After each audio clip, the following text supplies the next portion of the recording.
Okay, well, good afternoon, everybody. Lovely to see you all here. Thank you very much for visiting us today and for coming along to hear about the RAF 100 Bomber Support Group. I need to begin by saying that I'm no historian and I'm no expert on the RAF, or particularly this part of it.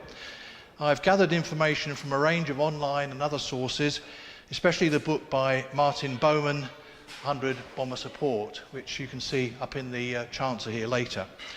I recommend that as a detailed account of the places, planes and people involved in the story.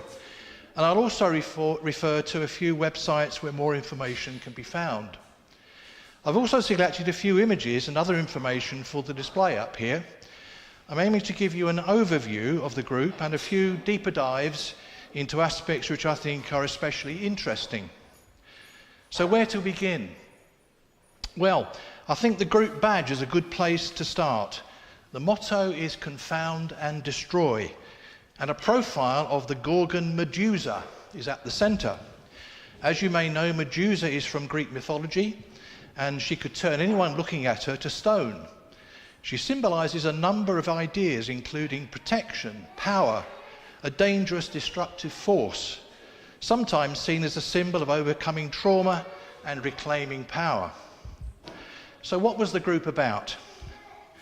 It was a special duties group within RAF Bomber Command, formed to consolidate the increasingly complex business of electronic warfare and countermeasures in one organisation. The group developed and tested electronic warfare and countermeasures equipment. This equipment was used to confuse enemy air defences and aircraft in support of Allied bombing raids, and was accompanied by fighters patrolling the skies and German airfields to destroy enemy planes. So as you can see, its motto and the Medusa head neatly sum up its role in confounding and destroying the enemy. Why was the group needed? In May 1940, RAF Bomber Command decided to begin strategic bombing of Germany by night, following heavy losses during daylight raids. At this point, there was little the Luftwaffe could do to counter these early attacks, but they began to develop a radar-controlled air defence system. Allied bombing crews had to come to terms with flying and bombing by night. Few had the experience of flying long distances by night, sometimes in appalling weather conditions, let alone against highly efficient enemy defences. To find their way, crews used dead reckoning navigation. That's calculating the position of something from the distance it's covered and the direction it's travelled, or map reading, if they could see the ground. Sophisticated navigational aids would come much later in the war. A 1940 military investigation undertaken by the British, quote, revealed that just 1 in 5 aircraft was succeeding in dropping its bombs within 5 miles of its target. Under such circumstances, the bombing offensive could only be effective if it was directed at targets as big as cities. End quote. Throughout the summer of 1940, attacks were made on targets in several German cities and the Ruhr Valley, but improved German defences resulted in mounting Allied losses. Pictured here is a Bristol Blenheim of No. 110 Squadron in June 1940. The Bristol Blenheim was Bomber Command's principal light bomber in the early years of the war. Allied losses continued through to 1942. The RAF switched tactics to area bombing rather than precision targeting, so bombing civilian as well as military targets and industrial sites. This was almost entirely at night time. Here's a cartoon that rather sums up the Allied lack of bombing precision. For those of you who can't read it, it says, "Of course my bombing was accurate. Every one of them hit the ground." Joking aside, what you might call a shift to a state of total war developed. Driven by the will to stay alive, people will do unimaginable things of one kind or another, and actions can spiral out of control very quickly. World War II developed into total war, and many millions of human beings were killed or forced into a state of shock, fear, or long-term injuries to their physical and mental health. Despite the move to area bombing, Allied losses continued to be high. A record 147 Bomber Command aircraft were destroyed in June 1942 alone, and further losses mounted up in the year that followed. At around this time, the Germans developed night fighter aircraft, and one factor in their success was an airborne radar system called Liechtenstein. This is a picture of a Junkers Ju-88 aircraft of the Luftwaffe fitted with this airborne radar. In response, Winston Churchill decided that the way forward lay in secret electronic warfare. This meant decoding enemy signals, identifying and jamming radar, intercepting communications, broadcasting rogue instructions, and generally using whatever methods they could to confuse the enemy, and whilst doing so, build as much knowledge as they could for planning future operations. How did the group operate? Towards the end of 1942, the RAF managed to monitor German radio traffic and sent up an aircraft as bait to detect the source of the German transmissions. As a result, countermeasures were put into effect. It started very simply.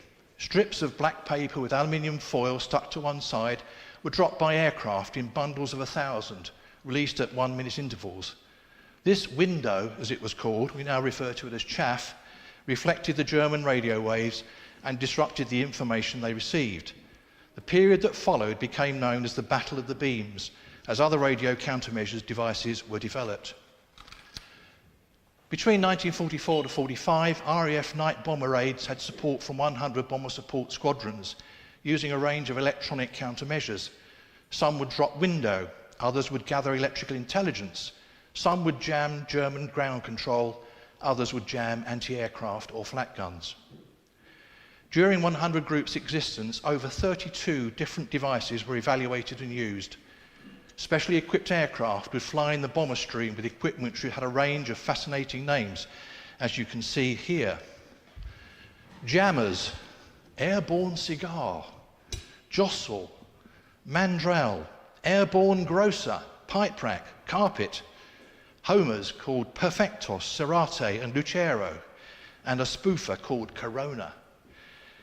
Here's one unnamed man's experience of electronic warfare. Well, he was unnamed at the time, but I think we'll refer to him this evening as Flight Lieutenant Andre Carolus. Thank you.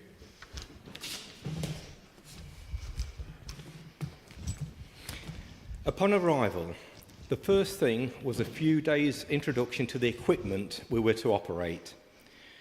It went under the code name ABC, which stood for Airborne Cigar. I've no idea why they named it that. It consisted of 3 enormous powerful transmitters covering the radio voice bands used by the Luftwaffe. To help identify the place to jam, there was a panoramic receiver covering the same bands. The receiver scanned up and down the bands at high speed, and the result of its travel was shown on a time base, calibrated across a cathode ray tube in front of the operator. If there was any traffic on the band, it showed as a blip at the appropriate frequency along the line of light that was the time base. When the blip appeared, one could immediately spot tune the receiver to it and listen to the transmission. If the language was German, then it took only a moment to swing the first of the transmitters to the same frequency, press a switch, and leave a powerful jamming warble there to prevent the underlying voice being heard. The other 2 transmitters could then be brought in on other blips. If 24 aircraft were flying, spread across the bomber stream, then there were a potential 72 loud jamming transmissions blotting out the night fighters' directions. Now, the Germans tried all manner of devices to overcome the jamming, which included having their instructions sung by Wagnerian sopranos. This was to fool our operators into thinking it was just a civilian channel and not worth jamming. I think ABC probably did a useful job, but who can say what difference it made? Thanks, Andre. Well, a post-mortem on the use of these countermeasures demonstrated that they had been a great success. And of course, we mustn't forget the aircraft the group used to carry this equipment and to shoot down enemy aircraft. Mosquito night fighters such as this would patrol the sides of the bombing stream, crisscrossing above the bombers. The size of the bomber stream varied as numbers varied according to weather conditions, the skill of the air crews, the time of daylight, and so on. A 500 to 600 bomber force could be 70 miles wide. On one occasion in 1945, a United States Air Force of 1,000 bombers was 360 miles long. And when the first bombers reached Berlin, the last bombers were still over the Zuider Zee in Holland. The aircraft used by the 100 Group were varied, but I think the de Havilland Mosquito deserves special mention. Otherwise known as the Wooden Wonder, I hope I can get a film clip from the time which shows its incredible design and manufacture. Pause for a moment.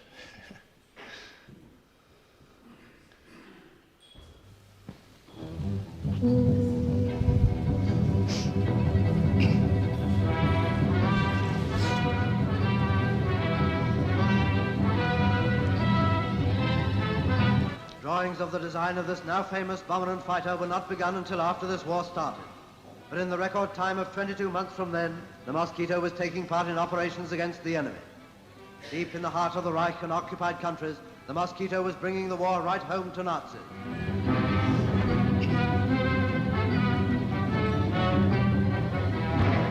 Construction was of wood, and this was revolutionary for first-class British aircraft. But wood was chosen for three main reasons: for quick production, to use fresh material supplies, to employ a new group of labor. Wood construction also gave this plane more buoyancy in the event of coming down on water, and repair work was simpler. Factories in many parts of the world, including Canada and America, are now making Mosquitoes in large numbers. Hundreds of subcontractors are making separate component parts, and in place of the clang of metal is the sound that carpenters make. In place of sparks, there is sawdust.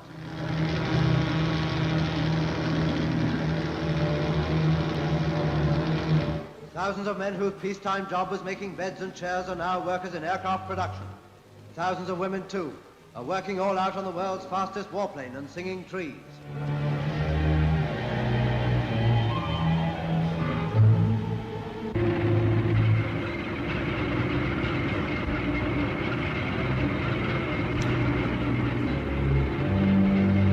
At this stage of production, the beautiful lines of the Mosquito are coming into view. The fighter that packs a terrific punch with 4 20mm cannon plus 4 machine guns, all mounted in the nose of the fuselage. The attack and defense aircraft, whose Rolls-Royce engines in lovely streamlines send it streaking across the sky at many hundreds of miles per hour. The bomber that can fly to Berlin by daylight and drop 2,000 pounds of explosive and get home again. They've tested the release with dummy bombs, and now she's coming out into the open for a trial. The fastest operational aircraft in any Air Force. But before the takeoff, we should give congratulations and thanks to the de Havilland team of engineers and designers whose brains gave us this mighty weapon.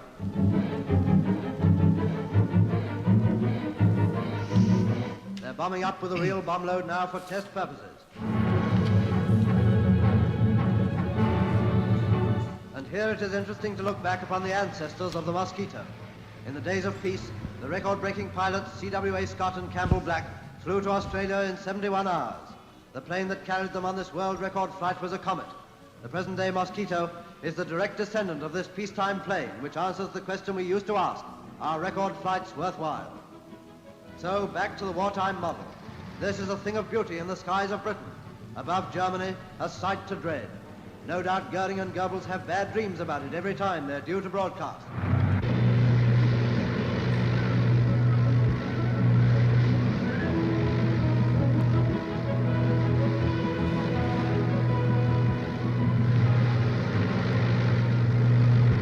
Testing is thorough, with one engine and with both. Only the standards of perfection are accepted here. The successes won by Mosquitoes in day and night operations are too numerous now to count. Its full speed and true performance will probably not be revealed until the war is won. But we know enough about it to say that it's a warplane worthy of our Royal Air Force. There isn't any higher praise than that.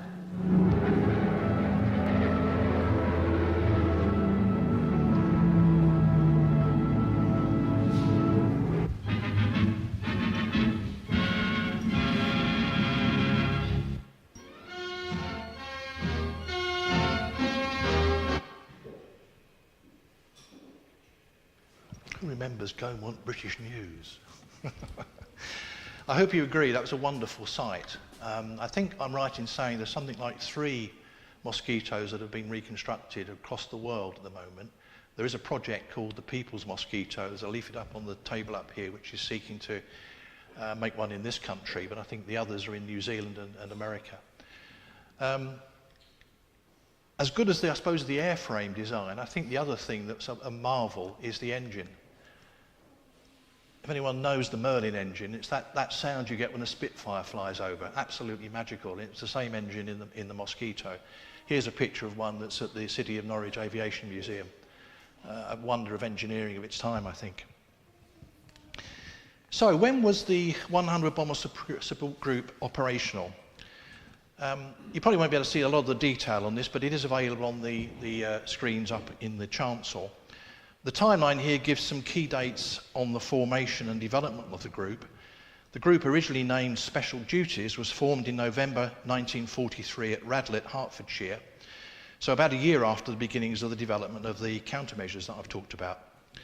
Its first unit was 192 Squadron, whose aircraft had been used for monitoring German radio traffic. The squadron moved to RAF Falsham in December 1943. The group headquarters were initially at West Raynham. The first operation was not very encouraging. Only a handful of aircraft were available to support a bombing raid on Berlin on the night of the 16th and 17th of December 1943. This night became known as Black Thursday. 59 Allied bombers were lost due to enemy action, bad weather, crashes and fuel loss. The first group success was a Junkers Ju-88 shot down a few days later. The group's headquarters moved to Byler Hall in January 1944. About 5 miles from East Dereham, it provided a more central location from which to administer the group's airfields across Norfolk. The squadrons involved at this stage had old aircraft in poor condition, and these problems persisted even when all 3 squadrons were operational in late January 1944. In May that year, the group was renamed Bomber Support, and as you can see, over the course of the next year, it acquired several additional airfields and eventually had 8, with a total of 260 aircraft of various types. Following the end of war in Europe in May 1945 and later against Japan, the group disbanded on the 17th of December 1945. So you can see that the group had a relatively short life, less than 2 years, but as we'll see, its impact was very significant.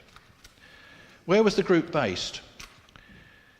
The group eventually had 8 main airfields, plus the headquarters at Byler Hall. The 8 airfields can be seen on this map from the City of Norwich Aviation Museum. The aircraft used were varied and were changed around during the operations of the group. I'd like to focus in more detail on RAF Swannington as one example of a 100 group airfield, one which is especially important to Havringland as we sit right next to it.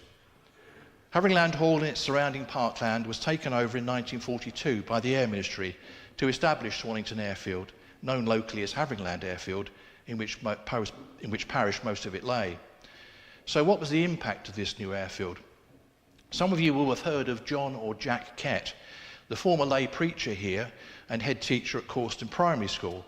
He says in his book Havringlander from 1994, quote, "Looking at the church today, sentinel-like in the bare landscape, it seems incredible that a few years ago it nestled in the shelter of a great forest of trees, oak, chestnut and beech, themselves the glory of a great park stretching through massive wrought iron gates, on past the lodge which housed the village post office, through a majestic avenue of horse chestnut trees, beautiful in spring with their pink candle-like blossoms.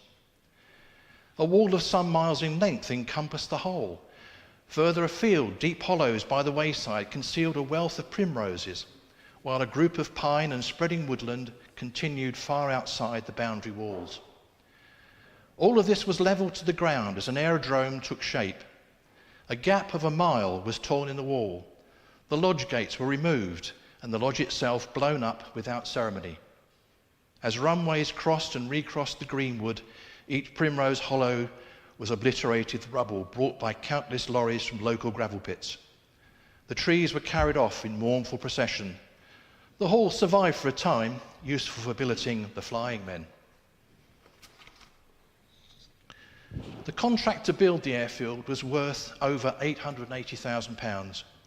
It brought with it new sounds and completely changed the local landscape, removing or realigning roads and creating new structures. There were two main squadrons of the 100 group based here, numbers 157 and 85, flying Mosquitoes on night fighter and intruder missions, including the early use of electronic countermeasures. During their operations, the two squadrons lost a total of 19 aircraft. You can see just about possibly the mottos of each of them here. 157 was, "Our cannons speak our thoughts," and 85 in Latin, I think, "We hunt by day or night." Here's a well-known photo of a Mosquito parked up in what is now the car park for the church. And here is a diorama created to give a 3D effect to what the scene might have looked like. I have to say, I think with some artistic license. By early 1944, there was accommodation for 1,956 airmen and 450 members of the Women's Auxiliary Air Force, or WAFs. Here is an image of the northern part of the airfield, showing Havringland Hall from the air as a group of, I think, Liberator bombers flew over. And here's an outline plan to give you an idea of the layout. Again, you probably won't see a lot of that in detail, but it is available on one of the heritage boards just outside here next to the car park. Towards the end of 1944 and early 1945, 3 squadrons of Spitfires were detached to Swannington from their home bases for training and special strikes, including attacking the launch sites of V2 missiles in Holland. The hall, shown here, was used as officers' quarters, and other buildings and structures were erected. In 1945, the estate reverted to private use, and for a time, the Duncan Healey Motor Company used some of the buildings to assemble motor cars, as you can see here, bussing in hundreds of people every day. The hall was demolished, and in 1953, much of it began its current use as a lodge park. Portions of runway and peripheral roads are still around, like those just outside the church. Today, much of the aerodrome has been reclaimed for agriculture, poultry rearing, or grazing for rescued horses and ponies by Hillside Animal Sanctuary. And here's one of our neighbours. Sorry, I had to say that. I've talked about why the Bomber Support Group was formed, what it did, its development, and how and where it operated from. It remains for me to cover probably the most important aspect of the group, the people involved. As you've already gathered, there were thousands of RAF and other personnel involved across the airfield and group headquarters. So who to feature? Well, let's start with the boss, Air Vice Marshal Edward Barker Addison, CB, CBE, FIEE. He served as Air Officer Commanding No. 100 Group from 1943 to 1945, and so was its only commander. He previously served with the Royal Flying Corps and the RAF during the First World War. After that war, he studied at university and then re-entered the RAF in 1921. After further engineering studies and various RAF postings, Addison retired from the RAF in 1955 to a civilian career, maintaining a close involvement with the electronics field until his retirement in 1975. And of course, we must mention the thousands of servicemen and women who formed the 100 Bomber Support Group. A couple of more formal shots first, of 85 Squadron in front of a thimble-nose Mosquito, that's the radar in the front, and secondly, the 157 Squadron outside Havringland Hall. But it's even better when you can catch them off guard. A group of off-duty airmen relaxing inside Havringland Hall. I'd like to turn for a moment to a couple of famous airmen from the group who also served at RAF Swannington, so-called the Nighthawk Partners, Wing Commander Brands Burbridge and Flight Lieutenant Bill Skelton. Burbridge and Skelton were the top Mosquito crew in 100 Group, with 21 nighttime enemy aircraft shot down between 1944-45. Burbridge was born in February 1921 into a family with strong Christian and pacifist beliefs. Upon the outbreak of the Second World War in Europe in 1939, he registered himself as a conscientious objector, but in 1940 he changed his mind and enlisted in the RAF. Burbridge completed his training within a year, was posted to No. 85 Squadron, and by the end of 1942 had claimed one probable enemy plane shot down and another damaged. After a period as an instructor and staff officer, he returned to operations in late 1943 with radar operator Bill Skelton, achieving much success in a relatively short time. The Hun board, as you can see on the right there, of RAF Swannington, which you can see for real in the City of Norwich Aviation Museum, shows the pair with 5 German aircraft shot down during 1944. On one occasion in 1944, Skelton manoeuvred Burbridge so skillfully onto his German targets that the pair shot down 2 German night fighters. They then craftily joined enemy aircraft circling a German airfield and claimed 2 further enemy aircraft. Despite heavy damage, they coaxed their Mosquito back to base. Burbridge said, quote, "I always tried to aim for the wings of enemy aircraft and not the cockpit. I never wanted to kill anyone." After the end of the war in 1945, Burbridge stayed in the RAF for a further 7 months before resigning his commission. He studied at Oxford and Cambridge universities before entering the Christian ministry.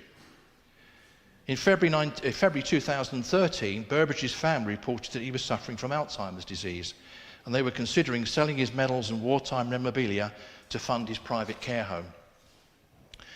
Perhaps not surprisingly, Burbridge's medals fetched £155,000 at auction.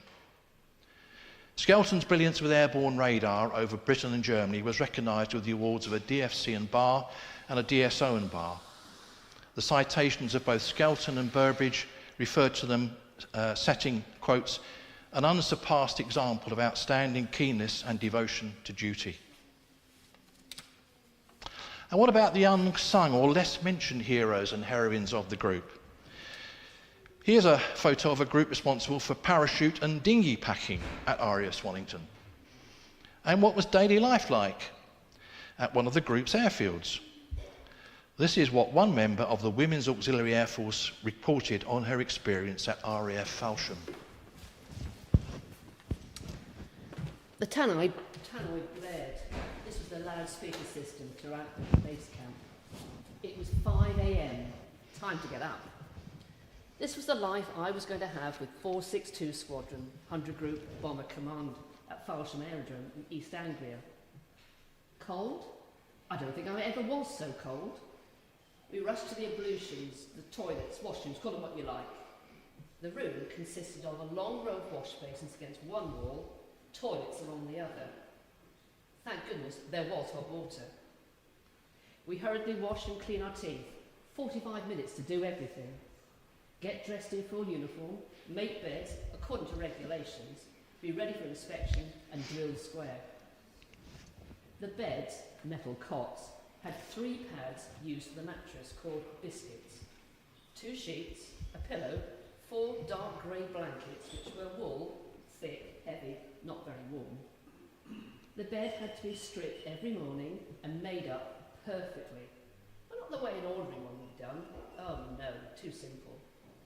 First, blanket had to be folded exactly in 4 lengthwise and laid across the bottom of the bed. Then the 3 biscuits were stacked on top of each of the blankets.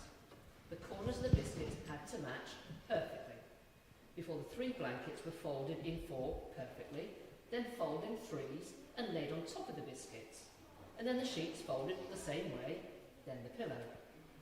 The first blanket needed to be brought up and tucked around the whole pile and overlapped on top perfectly. Oh my, what a to-do. We had to stand by the side of a bed and hope all met with approval.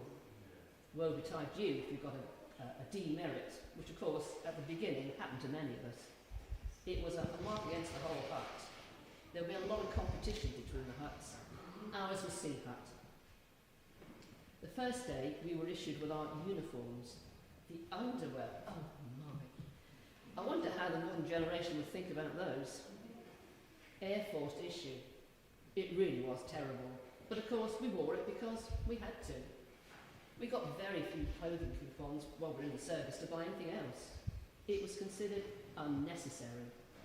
We had shirts with detachable collars, black ties, blue cotton stockings, and our shoes. Thank you, Joy Hall.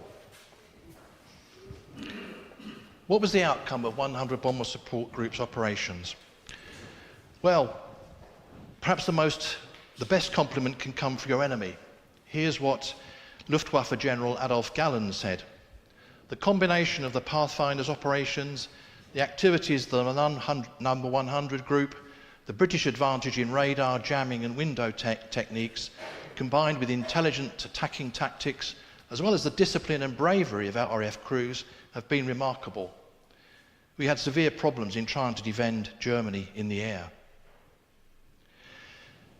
And finally, let's remember the sacrifices made by so many men and women in the RAF 100 Bomber Support Group and beyond.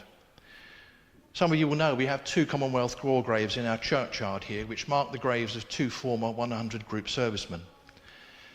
They remind us that many lost their lives not in battle, but through mechanical failures, weather, or other technical faults, and others died of illnesses. First Flying Officer Geoffrey Neil Edwards. On the returning journey after an enemy raid in his Mosquito aircraft on the night of the 22nd December 1944, Geoffrey reported aileron problems to flying control. The aircraft crashed near the airfield. Both Geoffrey and his pilot, Flight Lieutenant William Taylor, died in the crash. Geoffrey was aged 22 and William was aged 23.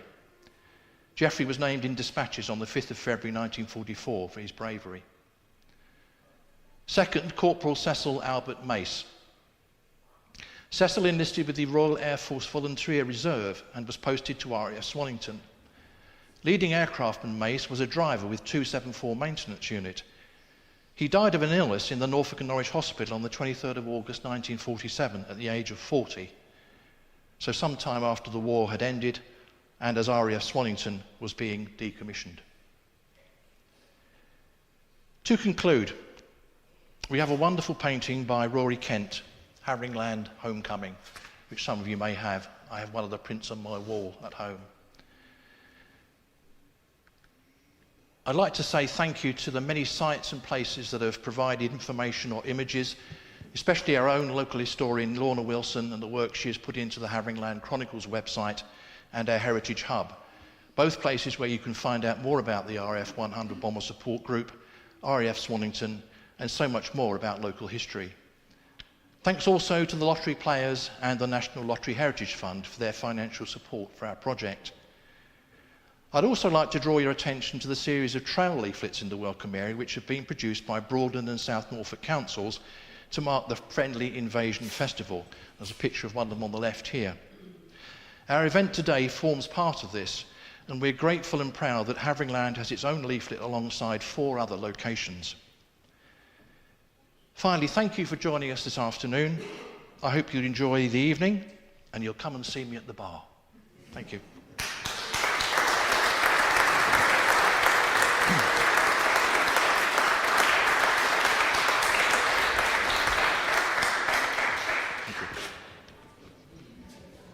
Spread.